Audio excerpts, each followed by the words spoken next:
இலவசன்றது ஒருத்தருக்கு கண்டிப்பா தேவை. யாருன்னா அவங்க ஏழைகளா இருந்துட்டு இருக்கவங்களுக்கு கண்டிப்பா தேவைப்படுது.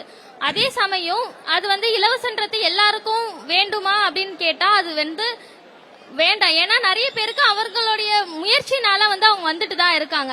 அதே மாதிரி நான் இங்க ஒரு தனி கருத்தை தெரிவிக்கணும்னு நினைக்கிறேன். ஏன்னா இப்ப நிறைய போட்டித் தேர்வுகள் நடந்துட்டு தான் இருக்கு. அந்த போட்டித் தேர்வுல இப்போ நான் குரூப் 4ன்னு தனியா எடுத்தேன்னா அதுல 6000 போஸ்டிங் இருக்கு. 6000 போஸ்டிங் இருக்கும் போது 11 லட்சம் இளைஞர்கள் போட்டி போட்டுட்டு தான் இருக்காங்க.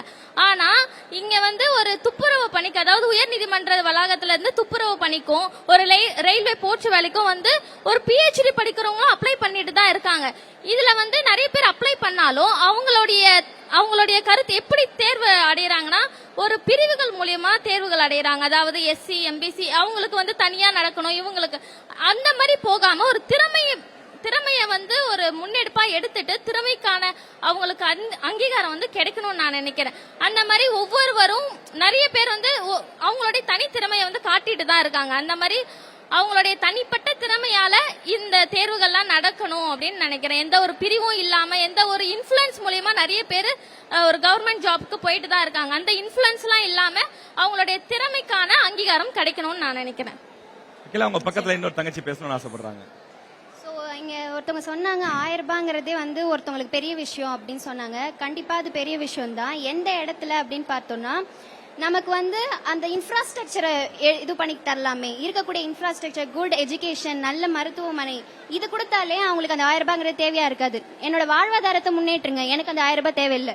எனக்கு ஃப்ரீயான விஷயங்கள் தேவையில்லை. என்னோட வாழ்வாதாரத்தை எனக்கு முன்னேற்றினாலே அந்த 1000 ரூபாங்கிறது யாருக்கும் பெரிய விஷயமா தெரியாது.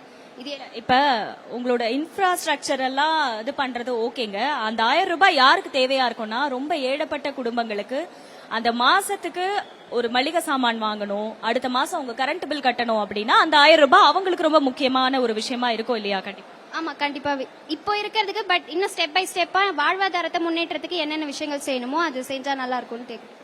அதாவது இலவசங்கள் கொடுக்கறதெல்லாம் ஒரு பக்கம் இருந்தாலும் அந்த நிதியை பயன்படுத்தி எங்களுடைய வாழ்வாதாரத்தை மேம்படுத்துங்க அப்படிங்கிற. இன்றைய இலவசங்களை பத்தி பெண்கள் நிறைய விஷயங்கள் பேசுறாங்க இல்லையா? சோ ஆண்கள் நிறைய விஷயங்கள் சொல்றதுக்காக எங்க சைட்ல நாங்க என்ன பேசுறோம் கருத்துக்கு. இப்ப நான் இலவசம் ஏன் வேண்டான்னு சொல்றேன்னா இலவசம் கொடுத்து எல்லாத்தையும் மக்களை மதிமழுங்குறாங்க தான் சொல்றாங்க. இப்ப நான் என்ன சொல்ல வரேன்னா வேலை வாய்ப்பு இல்ல. நம்ம தமிழ்நாட்டுல அந்த அளவுக்கு வேலை வாய்ப்பு இல்ல. எவ்வளவோ காலேஜ் எடுத்து பாருங்களேன், நிறைய பேர் கிராஜுவேஷன் முடிச்சு டிகிரி முடிச்சு வர்றாங்க. ஆனா பிளேஸ் ஆகுறது யாரு? 10 பேர் 100 பேர் தான் பிளேஸ் ஆகிறான். அவனை தாண்டி டிகிரி வச்சுக்க சும்மா இருக்கான். அவனுக்குலாம் வேலை இல்லாம திறமை இல்லாம என்ன பண்ணுவான்? இருக்கிற வேலையை ஒரு 20 ஒரு டீ கடையிலயோ இந்த மாதிரி வேலையில தான் பார்த்து அவன் கஷ்டப்படுற மாதிரி இருக்கும். அப்ப என்ன ஆகுது? எனக்கு இது தேவைப்படுது, அவன் தேவைப்படுது, அதனாலதான் இலவசம்ன்றது ஒரு இதாகுது. அவனுக்கு மட்டும் அந்த கரெக்டான வேலை வாய்ப்பு கிடைச்சிருச்சுன்னா அவன் ஏன் எதுக்கு இலவசம் கிடைக்கணும்னு சொல்லி இது பண்ண போறான்? இலவசமா எதுக்கு வேணும்னு சொல்லி தேட போறான்? நானே காசு கொடுத்து வாங்குவேன், நானே இதெல்லாம் இது பண்ணுவேன்னு சொல்லி சொல்லுவான்.